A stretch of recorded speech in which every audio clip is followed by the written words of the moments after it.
common myth is that people should turn up to interviews just as themselves without any notes or any interview materials with them. I totally disagree with this.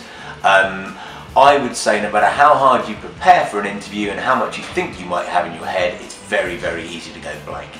I would say to make sure that you've got a solid hardback notebook with all of your notes from the previous section that I mentioned, all the reasons why you want to do the job, the reasons that you're suitable for the role, why you want to work for the company. Write out those 5 things. Get yourself a moleskin or something similar and a decent pen, and of course a spare pen just in case. Nothing worse than turning up to an interview without a pen, or a pen that works. In that notebook, make sure that you've got these things in note and bullet point form. Don't have an essay. You don't want to be sitting there looking like you're reading from something. You want to make sure that you actually genuinely know what you're talking about with this. Yeah.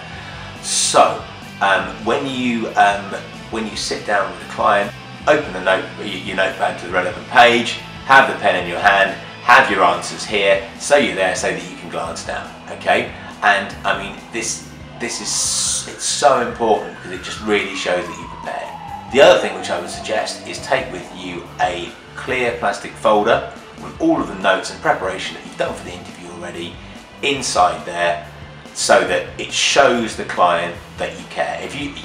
Don't have a black folder because people can't actually see inside it. And if it's clear, people can see the notes and see what you've been up to.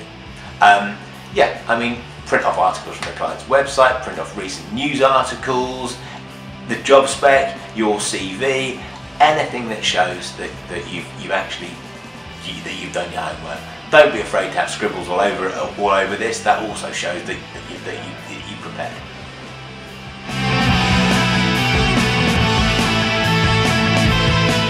Okay, so the interview starts. The first question that the client's going to ask you is why you want to work for us. So you've already prepared for that one, so we can just move straight on. You've got your answers. They'll also ask you, why do you want to do this job? You've got the answers for that already. And then they'll ask you, what can you bring to the table? And guess what? You've got the answers for that already because you already prepared for it in part 1. Now, they're going to come to the end of the interview and they're going to say to you, do you have any questions? And you're going to go, now that's not what you want to do. You want to make sure you've got some 10 questions prepared for them before you go in.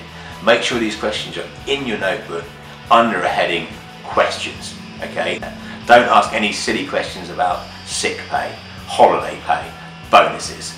Leave that sort of thing out. That can be discussed at the final interview stage or discussed with your recruitment consultant. They should know that anyway. You should know that before you go into the interview. Questions like, ask someone how long they've been there for, what they like about the company, why they think that X is a great place to work. You know, the people always remember the people that ask them about themselves. Also, the handshake is very important. Okay, don't have a limp handshake, but at the same time, do not grip someone's hand like you're about to pull it off. There is nothing worse than that.